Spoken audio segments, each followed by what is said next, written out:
Namaskar. Hello and welcome to 𝗏𝗙 Guru's channel. I'm your host Sree. Joining me today is Anupam Mishra ji from Prayagraj as we take a look at this expanding network and revelations of Chhangur Baba. Are there more such Babas, and if so, where are they located? As well as the rulings on the Udaipur Files, the movie that has been banned. We're going to take a look at that. Anupam ji can also put on his legal hat and he can give us his inputs also on this. Let's welcome Anupam Mishra ji. Anupam ji, namaskar and welcome to 𝗏𝗙 Guru's channel. How are you? Namaskar, sir. Always a pleasure to be here. Thank you. Thank you so much, Anupam ji. I thank you from the bottom of my heart. I contacted you just a couple of hours ago and you were magnanimous enough to find time to come share your thoughts on this. So let me just tell you the extent of Chhangur Baba's network and then I'll pose the question for you. This guy has it in Balrampur, Bahraich, Prayagraj, Kanpur, Barabanki, Gorakhpur. And they are having a very specific target in mind, the Dalit community. And this guy is crisscrossing with a lot of Samajwadi party politicians and looks like he gets some of his strength from there. Whatever it is, the revelations are coming drip, drip, drip, drip. First thoughts on what you think is happening, because he also has a huge module in Prayagraj. Over to you. To start with, let us talk about his connections to the Samajwadi party. Yeah. So every Muslim criminal worth his salt is connected to the Samajwadi party in one way or the other. You just cannot have a Muslim criminal in Uttar Pradesh without having the backing of the Samajwadi party. From day one, it has been like that. At least last 30-35 years, from 91 since Mulayam Singh Yadav came up. As far as this Chhangur Baba is concerned, let me congratulate you. At least you are pronouncing it right. Most of the people have been calling it Chhangur Baba, which is not the case. I hope you're still around. I can't see you anymore. Yeah. We were getting some clarifications. I have to clarify something, but I'll do it after your statement. Go ahead. Okay. So we have a case like Chhangur Baba where this person has been out converting people left, right and center. And it is not about just the Dalit class. He had set up different rates for different castes. You know, if you can bring up a girl from Brahmin or Thakur, he was willing to pay this amount, 15, 18, whatever. Then OBCs this much, and the other Savarnas this much, and the Dalits this much.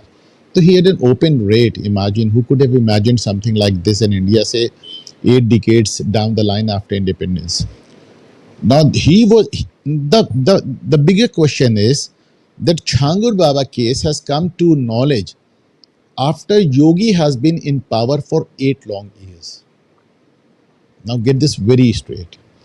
Imagine this man, why this man was very functional, this man was hyperactive during the last 8 years, and all this while we had Yogi Adityanath in power. Now this just goes on to prove that bureaucracy will behave as it has been behaving since day one. The change is always at the top. You will have to understand it is sort of a one-man fight against the entire system, and I'm talking about Yogi Adityanath. It was only when things were brought to his knowledge that finally action was taken. One of these Dalit girls had been running from pillar to post. She had gone to police at least half a dozen times, but the police did not take any action. Now this police is not from Samajwadi party. This is not Mamata Banerjee's police. This is Yogi Adityanath's police. So what I'm trying to say is that the basic nature of the bureaucracy, the police will remain the same. Now Yogi has done a lot of things. He's also taking action against the police officials who had not responded in time. But 8 years down the line, such a big scandal comes up in Yogi's government that gives us a lot of thought for thought. Thank you so much. I have a small clarification to make. What I mentioned, and I'm going to give you some details, viewers. These are networks like Chhangur Baba.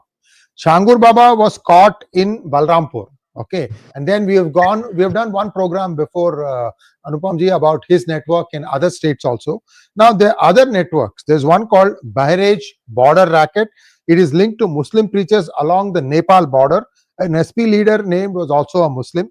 The police has seized Islamic literature used for conversion. Number 3, Prayagraj conversion module ran Madrassa charity for fronts, targeted Dalit communities for Islamic conversion, faced funding traced to Gulf nations. Number 4, Kanpur, Lucknow urban cells involving Muslim youth used fake marriages on social media for Islamic conversion. Number 5, Barabanki rural ring. Islamic preachers organized healing camps for conversion. Number 6, Gorakhpur, Maharajganj axis, border modules involving Nepal-based Muslim organizations. So these are just a few bus since February to July, just the last 6 months. So clearly something has triggered in the administration. They said that we have to get to the bottom of this, and these are happening now. Anupamji, this is 6 networks that we have covered, and almost all of them are in UP alone. So law and order has been much better now compared to what it was. See, there is this undoing of a previous government's bad stuff and doing something forward, proactive. What phase do you think the Yogi Adityanath government is now? See, you said something triggered in the government that we are uncovering one network after the other. It's not like that. Yes. You see, all these networks have been connected in some way or the other. So when you come across one network, you come across several. That is how it works. This entire networking is through the mosques, through the madrasas, and through all these religious preachers, especially on the Nepal border. Yogi, I think I brought it out in. We talked about it in the last episode. I think we talked about it in the last episode. Yeah. Maybe in the last month I said this. How Yogi's bulldozer is running amok on the Nepal border. Yes. Matlab he has raised down more than 50 mosques and madrasas on Nepal border, because these mosques and madrasas were acting as the transit point. The people who were infiltrating, they were traveling from one mosque to the other, from one madrasa to the other, number one. Number two, as long as this madrasa education is around, you see, it's not about madrasa in Uttar Pradesh, it's not about madrasa in Assam. Be it a madrasa in UK or a madrasa in US, there's one thing they all agree upon, that it is our primary duty to convert the whole world to Islam. Now that conversion thing will go on and on and on and on. You're talking about the madrasas and the Maulvis. You saw Pakistani cricketers, Pakistani cricketing captain, he's talking to Brian Lara from West Indies. Why don't you convert to Islam? He's talking to players from Sri Lanka. Why don't you convert to Islam? That's an obsession with them. That's an obsession with them. They want everyone to convert to Islam, and so that is going on. In this particular racket of Chhangur Baba, we even came across a Muslim IPS officer who was complicit in the entire game. So no matter what post they are holding, no matter what type of education they have had, but you are a pretty educated person, but you still have that tripod on your forehead. Why do you have it? Because your religion tells you to do that. Similarly, they have been ordained by the religion to go out and convert the whole world. And they are doing it. You just cannot stop them from that. No matter what position they hold, no matter what type of education they have had. Wrong equivalence, Sirji. I respectfully disagree with you. My religion says Sarva Dharma Samabhava. No. You got me wrong. You got me wrong. I did not equate the two religions at all, because Sanatan is the only religion. The rest I called cult. So I did not equate the two. I only said you are doing what your religion told you to. They are doing what their cult tells them to. As simple as that. Your religion tells you कि नहीं आपका धर्म आपसे कहता है धर्म की जय हो, अधर्म का नाश हो, प्राणियों में सद्भावना हो, विश्व का कल्याण हो. प्राणियों में, they do not say मनुष्यों में सद्भावना हो. प्राणी मात्र. What is प्राणी? Anything living is प्राणी. So it's the humans, it is the animal kingdom entire, it is the trees, it is everything that is breathing is a prani. जिसमें प्राण है वो प्राणी. Anything that is having प्राण is प्राणी. So प्राणियों में सद्भावना. They want a sadbhavana. They want a complete ecosystem in resonating with goodwill. Number one. And विश्व का कल्याण हो. They want good for the entire world. Which religion tells you to do that? So you have a religion, they have a cult. You do what your religion tells you, they do what their cult tells them to.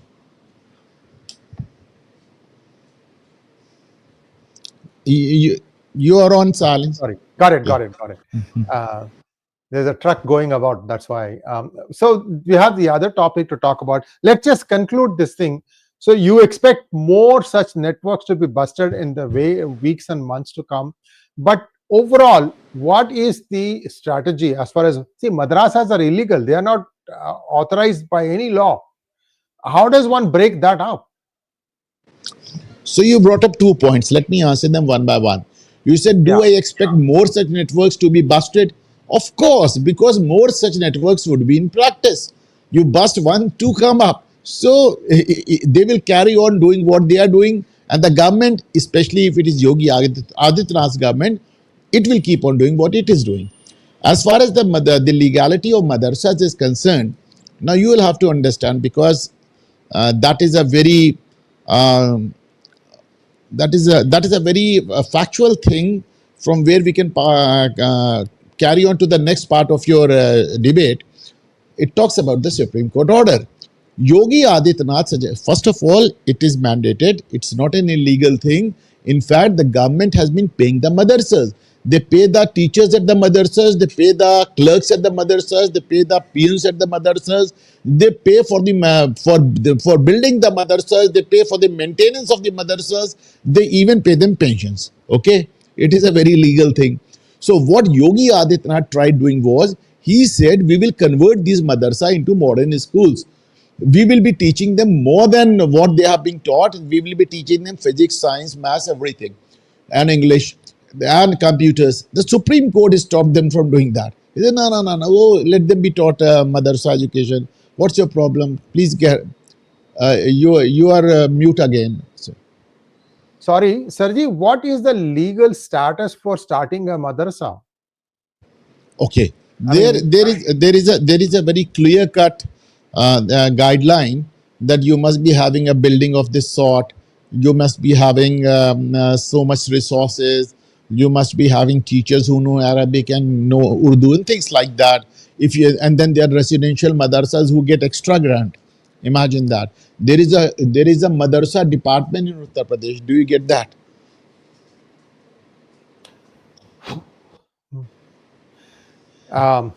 It just blows my mind. There is also a Hajj department, which maintains the Hajj house. I'm at a loss for words, Anupam ji, because this is just, I think this is just the beginning, because we are going to go to the other topic, which is the Udaipur Files, where there has been a ban put by, I think, one of the high courts. I don't remember which one. Delhi. It doesn't matter, but let me give Delhi High Court. Delhi High Court. So in terms of consistency, I'll tell you something very interesting. We have compiled a complete set here. I'm just going to quickly go through, because if you take a look at the past judgments, PK that came in 2014, Supreme Court rejected a plea to ban Amir Khan's PK, stating, if you don't like it, don't watch the film. These are matters of art and entertainment. Don't bring religious facets here. And it emphasized that mature audiences can differentiate and that censorship would infringe filmmakers' rights. Number 2, Hamare Bara, 2024. Despite the Supreme Court's earlier stance on PK, it paused the release of Hamare Bara, labeling its teaser offensive due to Muslim objections. Social media users noted the inconsistency, questioning why Hindu-sensitive content is treated differently than Muslim-sensitive content. I can go on. Thug Life, Anand Patwardhan's documentary in 2002. And you can see, the thing is, what is it that Udaipur saying that is wrong? It is telling us a period of our history in India. How many people died? I have done a few programs. I have gone through the list. 18, 19 names come up, Anupamji. It's not one or two. This 𝗟𝗏 𝗔𝗎, especially after that rascal, I don't want to name that rascal, triggered it, and it went up to Qatar, and Qatar ISI modules activated it and made the monarchy there to issue something. You see how this thing can spread so fast. So when somebody in India says the truth about what happened, everybody gets panicky and says, no, no, no, don't show it. I mean, isn't justice for everybody, Anupamji? You have a legal mind. Tell us what is wrong here. See, again, before I went into law, I was into engineering section. So I also have a very mathematical bent of mind.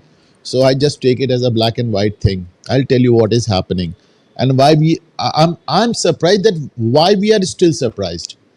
Now let us get this straight. Today, as you very rightly pointed out, that the Delhi High Court has banned the screening of Udaipur Files. That ban was today challenged in the Supreme Court. Supreme Court, it came up in the court of Justice 𝗤𝗓𝗏𝗏. And now Justice 𝗤𝗓𝗏𝗏 refused to lift the ban. Now get this very straight. Justice 𝗤𝗓𝗏𝗏 is the person who blasted 𝗤𝗏𝗏 Sharma saying that your comments have put the country to fire. You remember that case? Justice 𝗤𝗓𝗏𝗏, how he responded to 𝗤𝗏𝗏 Sharma's, and 𝗤𝗏𝗏 Sharma had not gone there for any bail or for any arrest stay. She had just gone there saying that the Supreme Court may kindly club all her cases which have been lodged against her in the various parts of the country to one court, so that she may not have to run around the entire country because there was a threat to her life. This is all she had requested. And what did Mr. Justice 𝗤𝗓𝗏𝗏 say? आपने तो देश में आग लगा दी. Today the same Mr. Justice 𝗤𝗏𝗏𝗏𝗏, he refused to lift the stay put in place by the Delhi High Court. What is funny is he said that it is the job of the government to see whether a film can be banned or not. Who are we to interfere? Now imagine, the Supreme Court says it is not our job to interfere, and the Delhi High Court has already banned it, and they are not ready to lift the ban. Now get this very straight. When it comes to 𝗤𝗏𝗏 Sharma, now this is something very subtle. I hope I get this across, sir. When it comes to case like 𝗤𝗏𝗏 Sharma, what does the Supreme Court say? It says कि आप देश में you are inciting violence in the country. Okay? When it comes to that person you're not talking about, Zubair, when it comes to him, they say कि okay, there is a freedom of expression. When it comes to PK, they say it's a freedom of expression. When it comes to Udaipur Files, they say you are inciting violence. So when it comes to a particular film where the feelings of the Hindus are hurt, it is always brushed aside in the name of freedom of expression. But when it comes to a case where the feelings of Muslims are hurt, you are told that you are inciting violence. Why does the Supreme Court do that? I think they are doing it perfectly correct. I tell you why. Because whenever the feelings of Hindus are hurt, they just bicker along and they post a thing or two on social media. One of them may go to court, and that is that.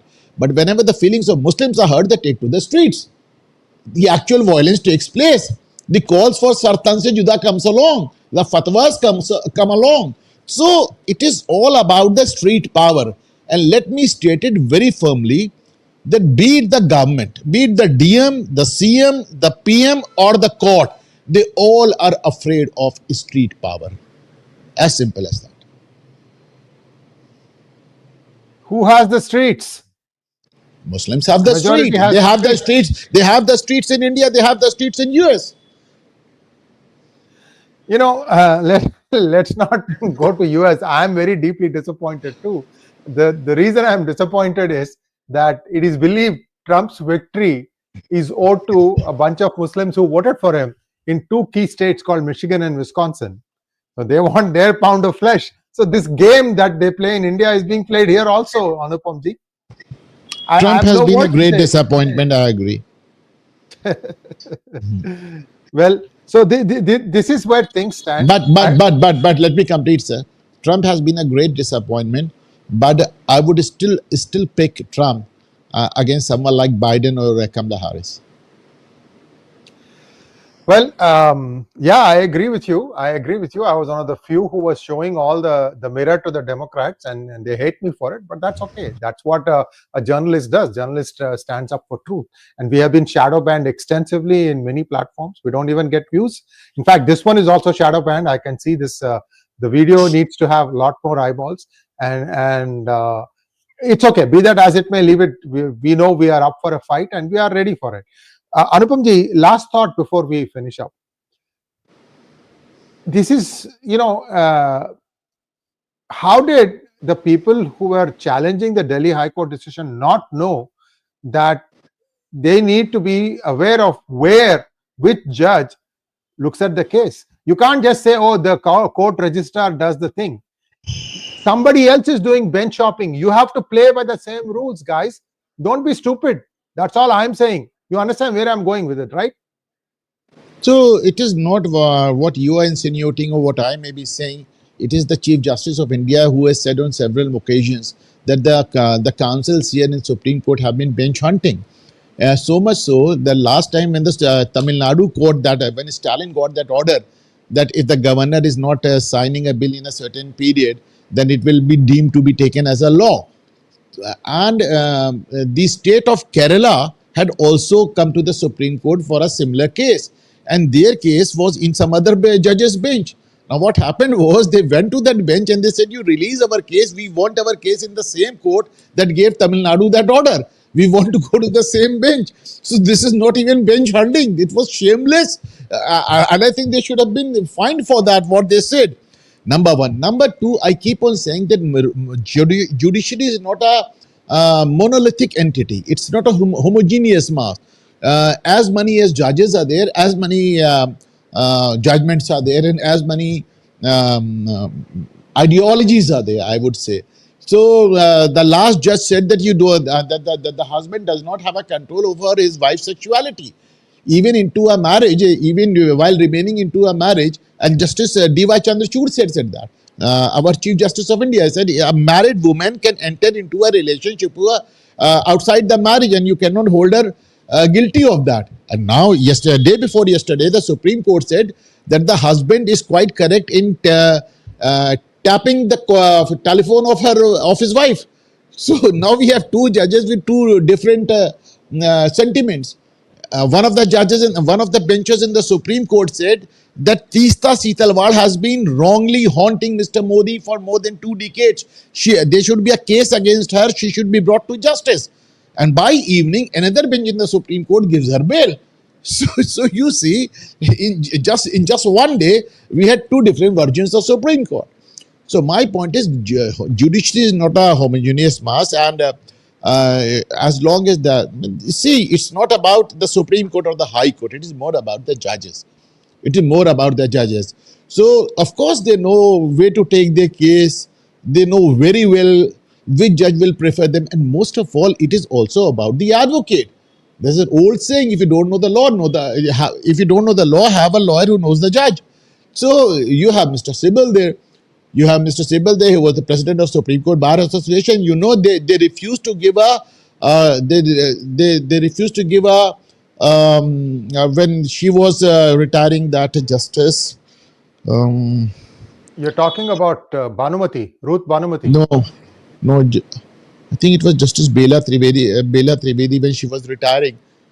They refused to give her a farewell because she refused. She in her turn refused to bow down to this lawyers syndicate.